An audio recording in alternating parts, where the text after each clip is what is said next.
that's presenting our arguments not in a way that is elitist. It's not in a way that's calling people dumb or stupid for not understanding that free market economics is the best way to go about things. And that's what this resolution is. It's basically that we should be calling out elitism, but don't be elitist ourselves. And we fall into that trap so often, where and this goes back a little bit to the just be nice situation, is that we know that we're right. We are right on these issues. These are the correct things. This is how we should be behaving. These are the reforms that should be taking place, and we kind of just get stuck in that mode where we're right and you're wrong and you're dumb.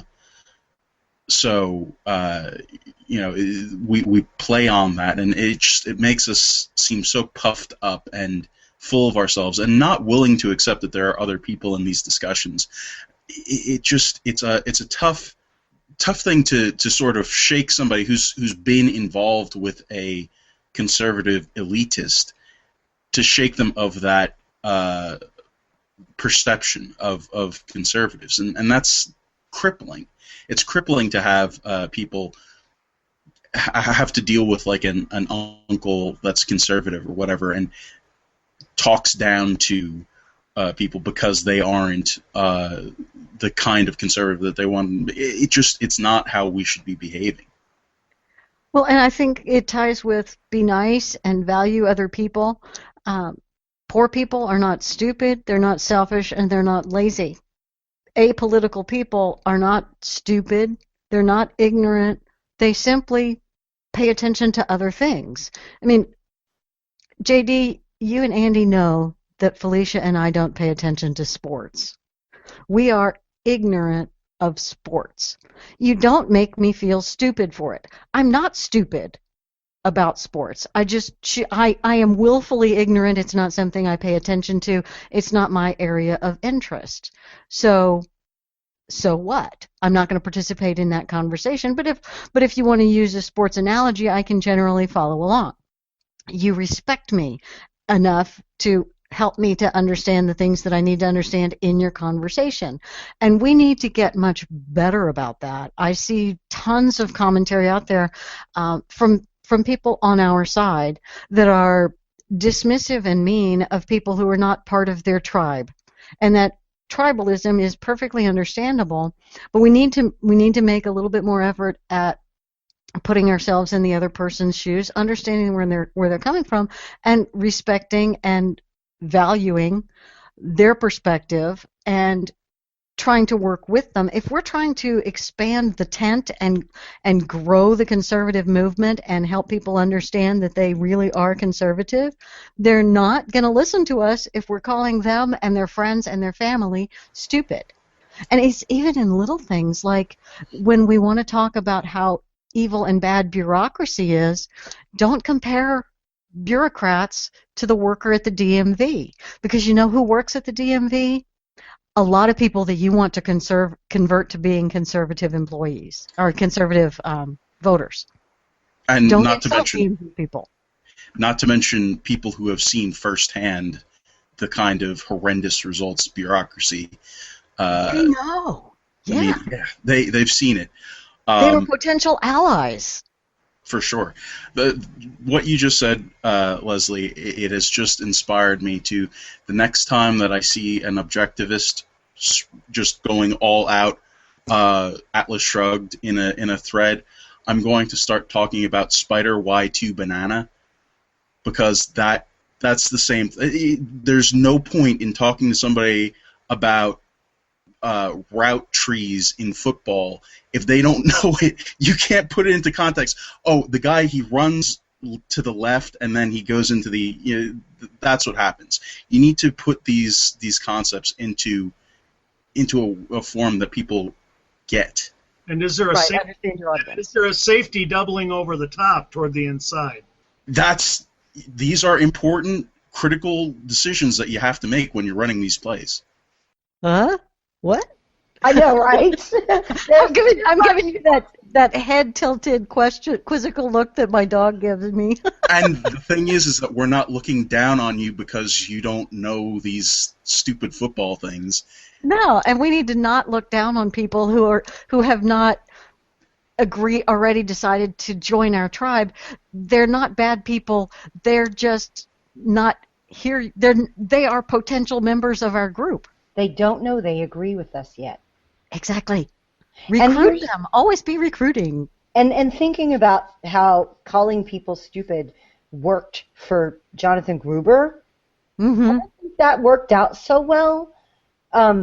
People reviled him. People who had no clue what was going on in the whole discussion, they caught the idea that he said the phrase, the stupidity of the American voter. That did not work out well for him. It is not going to work out well for us if we take that same tack. Even if we might say, oh man, people are so stupid, they pushed for this policy or they voted for that guy.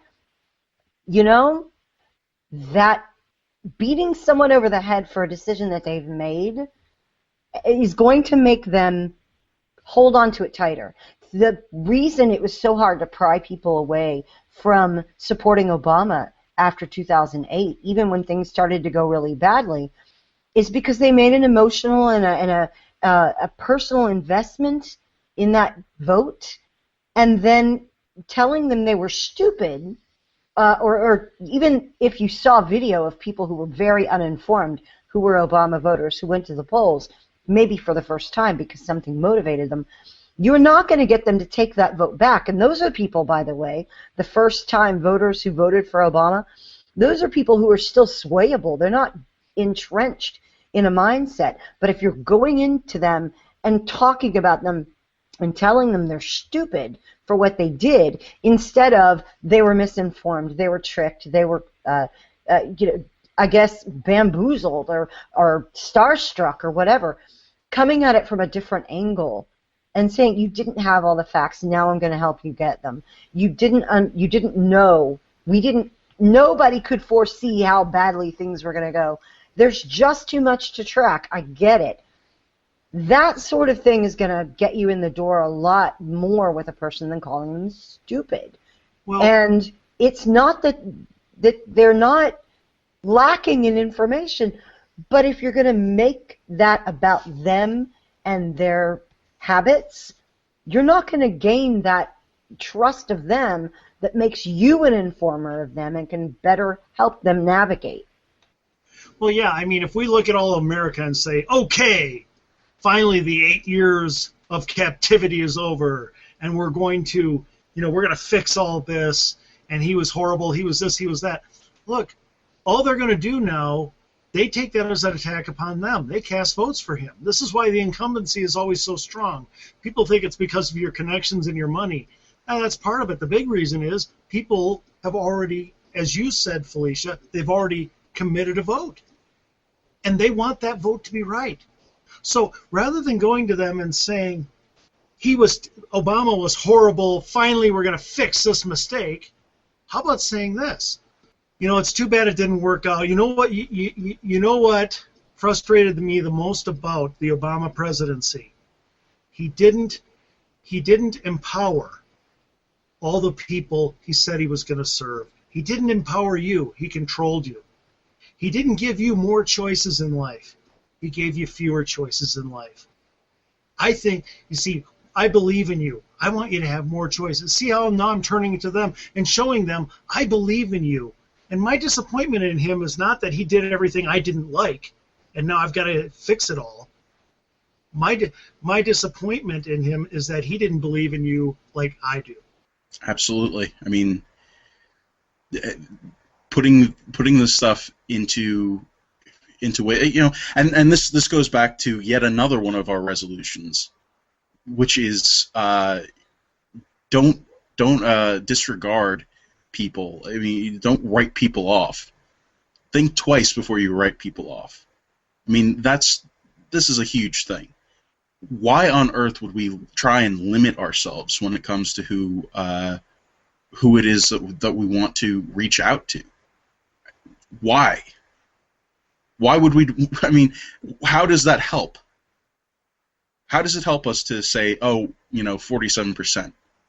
We've already seen that. It's a huge. I mean, it's a turnoff to people if we say stuff like that. And it's not just the people that we might not get, that we're probably not going to get. It's the other people, the people in the middle, who say, really? So you're not going to try and get those people? So why should we pay attention? Maybe it's just that you care about your base so much that you don't really care about us. You just need us for our votes. And definitely, if you don't go, you won't get them. If you ignore whole communities, there is no way you will get them. So anyone trying to build a bigger coalition or grow the movement can't automatically start trimming edges in big chunks based on demographics, based on race, based on region, anything like that. You're not going to get enough people to win that way. And so if we're not going, if we're not engaging at all, we are guaranteed not to gain those votes. It's just that simple. Yeah, contrast yourself against Obama by showing you do believe in them. I believe that if you are given the choice to choose a school for your kids, rather than having them herded like cattle into a public education system, I believe if you're allowed to choose, I think you're going to make a great choice.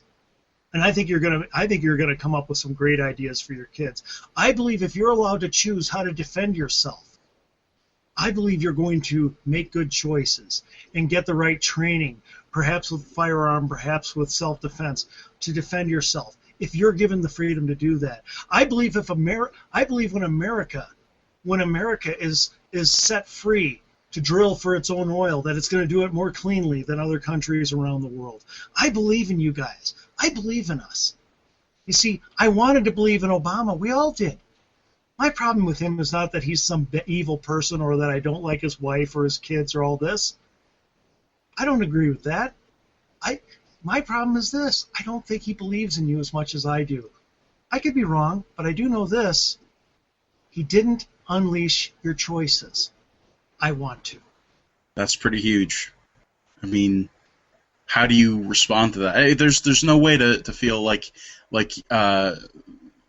Andy was being negative in how he presented that compared to 90% of the other stuff out there. Maybe not 90, but there's so much aggressive and standoffish and not really helping language out there. We should be able to make a case to people of all stripes and varieties, because why would we? I mean, why wouldn't we? Why wouldn't we want to? If I can mention it in one last place too, Obamacare. Remember, when we're picking it apart piece by piece by piece, at every point we're showing the American people, not that we hate Barack Obama. It has nothing to do with him, but that we believe that you will make good choices when given the freedom to do so. That's why we want you to have a medical savings account. That's why we want you to be able to buy across state lines. That's why we want you to, you see what I mean? That's why we want all these controls that are on you taken away, because we believe you'll make better choices. Yes, and one of those better choices is making sure that we aren't ranting all the time,